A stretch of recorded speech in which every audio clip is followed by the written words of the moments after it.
Hello everyone, I'm Dr. Divya Raghavan, the founder and physical therapist at Right Stack Physical Therapy. And since it's the snowboarding and skiing season, I've been seeing a lot of ankle injuries in my practice. So I wanted to shed some light on ankle sprains and different kinds of ankle sprains and what to do if you have sustained an ankle sprain. So the lateral ankle sprain, when your ankle inverts, is the most common kind of ankle sprain, but doesn't mean that you can't sprain the inner part of your ankle. Both are pretty common. If you have sustained an ankle sprain, it's important to get an x-ray to rule out stress fractures, because even if you don't feel a lot of pain, there could still be a mild stress fracture, which if goes undiagnosed can lead to non-healing of the fracture and chronic issues. Now, if you are somebody who repeatedly sprains the ankle, that means what you have is a lateral ankle instability. For instability, it's important that you strengthen your ankle muscles. So strengthening is important.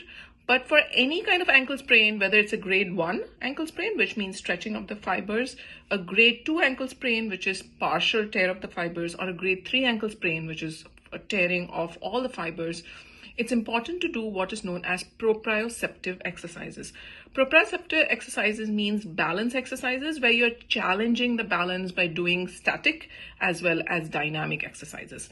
For example, standing on the floor on one leg is a single leg balance exercise.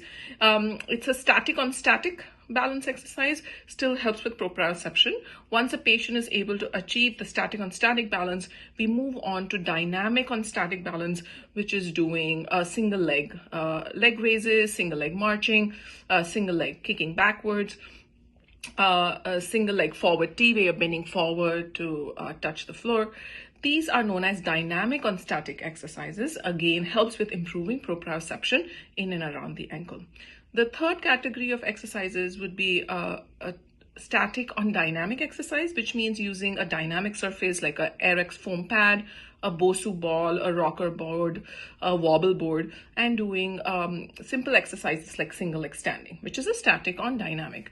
And the hardest and the last piece of the rehab would be a dynamic on dynamic exercise where you're doing squats on the Bosu, single leg lunges on the Bosu, single leg hip abduction on the Bosu, or standing on the Bosu ball with one foot and then somebody tosses the ball to you, or you are doing trunk rotation motions. These dynamic on dynamic exercises are very important for people who are looking to return to dancing, to sporting activities, or even snowboarding and skiing.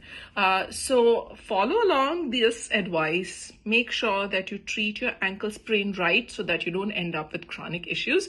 And feel free to reach out to us if you have issues with your ankle sprain.